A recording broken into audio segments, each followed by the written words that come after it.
కోదండరామిరెడ్డి గారు గొప్ప ఆయన అంటే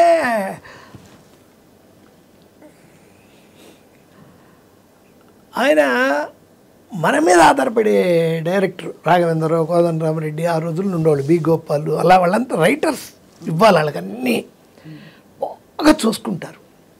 అంటే ఎంత మనల్ని బాగా అసలు రావడమే రూమ్లోకి, ఏమండి బ్యాట్లు వచ్చిందా, బ్యాట్లు వచ్చిందా, పంపించారా, ఇవే అడుగుతాడు. ఏమండి లంచ్ ఎక్కడ తిప్పిద్దాం, చోళ హోటల్ నుంచి మీకు బిస్బేళాబాద్ తిప్పితనా, మనం చెప్పే సీన్స్ వింటాడు. ఇంకొంచెం అంటే అసలు బాగాలేదని, ప్రమాణం ఉందండి సూపర్ అంటే ఓకే, కొంచెమే అంటాడు, చెప్తా అండు ఆయన కొంచెం ఇంకేదన్నా కొంచెం. కానీ ఎన్ని అసలు చిరంజీవి గారితో 17 సినిమాలు సార్ ఆయన, 17 కాదు 29. మీ డైలాగులకి ఫుల్ జస్టిస్ చేసి, ఎందుకంటే ఒక్కొక్కరిది ఒక్కో తీరు. నాగార్జున గారిది ఒక నాగార్జున బాగా నన్ను ఏమంటాడంటే మీ డైలాగ్ ఎంత పెద్దదైనా బాగా చెప్పేయచ్చు సార్, ఫ్లో ఉంటుంది, అది తడబడదు. అది చిరంజీవి గారు ఎవరైనా మనం ఎక్కడున్నా ఇప్పుడు మీతో డిస్కస్ చేస్తున్న మీరు ఎలా మెచ్చుకుంటున్నారో అలా మెచ్చుకోవడాలే, వెళ్ళడం మాట్లాడడం వాళ్ళు మెచ్చుకున్నాక వచ్చేయడం.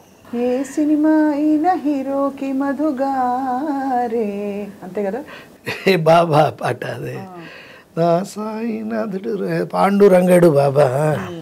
అసలు నా సినిమాలు అంటే చిత్రం బళారే విచిత్రం, అవి సరే, దేవాంతకుడు, అవన్నీ ఓకే. ఒక ఆర్డర్గా మనం చెప్పాలంటే ఫస్ట్ సినిమా దేవాంతకుడు, చిరంజీవి విజయశాంతి వాళ్ళిద్దరు. అదే టైంలో యాక్షన్ సినిమా రాస్తున్నప్పుడు స్టంట్ మాస్టర్ రాజు గారు నన్ను, సత్యారెడ్డిని ఒక ఆయన ఉండేవాళ్ళు, పుచ్చలపల్లి రామచంద్రారెడ్డి గారు అని టాప్ మోస్ట్ డాక్టర్ నెల్లూరులో, వాళ్ళ బ్రదరే పుచ్చలపల్లి సుందరయ్య గారు, ఆయనకి పరిచయం చేశారు. చిన్న కుర్రాడండి బలి రాస్తున్నాడని. ఒకే రోజు ఆయన 2 సినిమాలకి అడ్వాన్స్ ఇచ్చాడు. ఒకే రోజు 48 అవర్స్ అని ఒక ఎడ్డీ మర్ఫీ సినిమా చూడమన్నాడు. చూసి ఇమ్మీడియట్గా కథ చెప్పా, దాన్ని ఎలా చేయొచ్చు.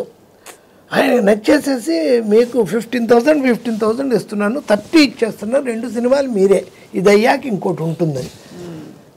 ఆయన 48 అవర్స్ డాకు అని తీసాం. ఆ తర్వాత 5 సినిమాలు రాసి ఆయనకి, భగవాను, వేగు చుక్క, బగడి చుక్క, దాగుడు మూతలు, ఏది రాసినా సరే ఒకటే కథ. ఆయన ఇంకొక కథ తీయడైన, ఏది లాస్ట్ అండ్ ఫౌండ్, చిన్నప్పుడు తప్పిపోవడము, మధ్యలో తప్పిపోవడము, మళ్ళీ కలుసుకోవడం, బ్రదరు, అదే ఒకటే కథ. కొన్నిటికైతే మ్యూజిక్ సెట్టింగ్స్ పెట్టేసేవాడు, బీజేపీలో పెట్టి ఆ సాంగ్లకు కథ చెప్పమనేవాడు. సీన్స్ కూడా అతను స్క్రిప్ట్గా విండు, మన స్క్రిప్ట్ పట్టుకొని ఉంటే ఒక్క నిమిషం అని ఒక సీన్ లాగుతాడు, ఇది చదువు అని చదువుతాం, చదువుతుంది, టక్కని తీసి ఒక 5,000 రూపాయలు ఇస్తాడు, బాగుంది అని. ఆయన రెమ్యునరేషన్గా ఎగ్గొట్టడం ఉండేది, ఇలా బాగా వచ్చేవి. అందుకే ఆయన వస్తున్నాడంటే ఏం సీన్లు బాగున్నాయి అవన్నీ మొదట జాగ్రత్తగా పెట్టి అన్నిటికీ డబ్బులు వస్తాయిగా అలా తీసుకునేవాడిని. ఆయన 6 సినిమాలు ఒకటే కదా. ఓసారి అదే ఎంఎస్ నారాయణ గారు పోయినప్పుడు కూడా చెప్పాను నేను, అప్పుడు ఆంధ్రజ్యోతి వాళ్ళకి, ఇందాక ఆ విషయం చెప్పలేదండి మీకు, వేటూరు సుందరమూర్తి గారు పోయినప్పుడు మీడియాతో మాట్లాడినప్పుడు నన్ను చెప్పమంటే, ఈ దినం పాటకు పాడే కట్టిన దినం, పల్లవి వల్లకాటికి వెళ్ళిపోయింది, చరణాలిక కదల్లేవు. బాబా 3 ముక్కల్లో మొత్తం చెప్పేశారు. నాకు సీతారామ శాస్త్రి గారు ఫోన్ చేసి, గురువుగారు ఏంటి మీరు అలా అన్నారు, ఇక ఆయన పోతే పాట పాడిగట్టిందనివేనా, నా దృష్టిలో, మీ దృష్టిలో కాదు అని చెప్పాను. అలాగే ఆ దేవాంతకుడు అయిపోయాక డాకు అని, రే చుక్కని, అవన్నీ ఇవి నువ్వు రాసుకుంటూ ఉంటే, ఎన్వి సుబ్బరాజన్ ప్రొడ్యూసర్ ఉండేవాళ్ళు. ఆయన పాపం యాక్షన్ సినిమాలు బాగా మినిమం బడ్జెట్, సెట్లో 2 కుర్చీలు ఉండేవి, ఒకటి ఆయనకి ఒకటి డైరెక్టర్కి. ఆర్టిస్టులు అందరూ నిలబడ్డమే, మేమైతే అసలు నిలబడ్డమే, ఆర్టిస్టులకి ఇంకెవరికి కుర్చీలు ఉండవు, 2 కుర్చీలు అండి. ఏంటి సార్ మేమందరం ఏం చేయాలి, మీ ఒళ్ళో కూర్చోవాలా అని అడిగేవాడిని నేను. 2 కుర్చీలు, అంత బడ్జెట్ బడ్జెట్ బడ్జెట్ బడ్జెట్ ఉన్నాడు. డబ్బులు మాత్రం కరెక్ట్గా తీసేసుకొని గబగబా రాసి ఇచ్చేసేయాలి. వెళ్ళిపోవడం వృత్తిలో ఒక భాగంగా ట్రీట్ చేసి వెళ్ళిపోవడం. నాకేం లేదు, ఒక చోటుకి వెళ్తే మన దగ్గర కూడా వచ్చిన ఇప్పుడు కూడా వాళ్ళు ఇక బయటికి వెళ్ళకూడదు, మనం కన్ఫర్మ్ చేసేయాలి అంతే. అంటే మన రేటు మనం అడుగుతాం. 25 లక్షల నుంచి నేను స్క్రిప్ట్ రాయడానికి మొదలెడితే 5 లక్షలకైనా ఓకే చేసి పారేస్తా. పని అయిపోవాలి, ఆడ వెనక్కి వెళ్ళకూడదు. యాక్టింగ్ కూడా అంతే. డైలీ 75 తీసుకుంటానండి సార్, కొంచెం 60 నేనే. వాళ్ళు వెనక్కర్లా, రండి 2 రోజులు లాగా ఆలోచించుకొని రండి, అలాంటి ఉండవు. అప్పటికప్పుడు తెగిపోయి అడ్వాన్స్ ఇచ్చేసేయాలి. ఆడు గుమ్మం దాటి వెళ్ళకూడదు. ఇంకా ఫోన్లో మాట్లాడంటే పడిపోవాలి అకౌంట్లో, వదలకూడదు. అంతే, మనకి డేట్ ఉండాలి అంతే, ఇచ్చేయడమే. చాలా క్లారిటీ అండ్ చాలా అట్లా అట్ ద సేమ్ టైం మీ ఆత్మాభిమానం ఎక్కడ మీరు అది దెబ్బతినకుండా కాపాడుకున్నారు. కాపాడుకుంటూ మీ ఎడ్యుకేషన్ ఒకటి, మీ వ్యక్తిత్వం ఒకటి, మీరు ఎక్కువ ఎక్కడికి వెళ్లకుండా కావాల్సిన పని ఏంటి చెప్పు అనే టైప్లో మీరు నడిపించారు సార్.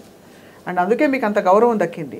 ఆ రోజుల్లో మీరు ఒక ప్రపంచంలో వచ్చినప్పుడు మీ తోటి సహ రైటర్స్ కొంచెం సీనియర్లు ఉంటారు కదా, ఈర్ష్యపడ్డారా? కొంచెం చూసుంటారు. ఏముంటాయండి, అవి ఏముండవండి. ఉన్నా కానీ ఏముంటాయి, ఎదురుగా ఎవడు ఈర్షపడతారు ఎవరైనా. అంటే మీకు తర్వాత వెనుకటికి వస్తుంది కదా, ఇలా అన్నారు అలా అన్నారు, పట్టించుకో. అవి వినేవాడిని కదా. నా డైలాగే ఒకటి ఉంది, అసిస్టెంట్స్తో నా పక్కన డ్రైవర్తో నేను చెప్పేడేలా. నా గురించి ఎవరన్నా ఏదన్నా అన్నారని మీకు తెలిస్తే నాకు చెప్పద్దు. నా వెనక, నా ముందంటే నేనే చెప్పుకుంటా, అంతే. క్లారిటీ. ఇవాళ మీరు యాక్చువల్లీ మీరు చెప్తున్న విషయాలు ఒక్కొక్కటి సంఘటనలు కావచ్చు, మీ జీవిత సూక్తులు, మీ డైలాగులు అన్నీ కూడా చూసే వాళ్ళకి చాలా పెద్ద ఇదండి, గైడెన్స్. ఎందుకంటే మీరు ఎలా బ్రతకచ్చో, ఎంత ప్రాక్టికల్గా ప్రాగ్మాటిక్గా ఉండొచ్చో కూడా మీరు చూపించారు. ఎక్కడ దేనికి స్పందించాలి, దేనికి అవసరం లేదని. అవును సార్, ఇప్పుడు యాక్టింగ్ అన్నది మీరు ఎంచుకుని వచ్చారా? అంటే మీరు అంతకుముందు మీ రంగస్థల అనుభవం వల్ల తర్వాత మీకు సినిమాల్లో తెరపై కనిపించే అవకాశమా, లేక ఎలా వచ్చింది అది? అంటేనండి, అదే ఇలా ఈ దేవంతుడు డాగురేజుక అది రాస్తున్న టైంలో నాకు వచ్చిన బ్రేక్ అది షిరిడి సాయిబాబా మహత్యం. కమర్షియల్ సినిమాలు అవుతున్నప్పుడు అది చేయగానే వేమన చరిత్ర అని ఆయనకే విజయ్ చంద్రకి. అది అయ్యాక ఆగిపోయింది సినిమా, ఆత్రేయ గారు రాసి ఆగిపోయింది అయ్యప్ప స్వామి మహత్యం. అలా వచ్చాయి నాకు. ఆ తర్వాత ఈయన మన కోటరామకృష్ణ, సోగ్గాడి కాపురం, భలే దంపతులు, రావు గారి ఇంట్లో రౌడీ, అంకుశం, వరుసగా ఉన్నాయి. 20 సినిమాలు రాశాను ఆయనకి. మొత్తం తెలుగు తమిళ ప్రతివిధి రీమేక్ కానీ ఇది కానీ జరిగితే నాకు ఎంత పర్సంటేజ్ ఇవ్వాలని చెప్పేవాడిని, ఇచ్చేవాళ్ళు కూడా. అలా ఒక సినిమాకి 1, 2, 3 అని కన్నడలో ప్రభుదేవ డైరెక్టరు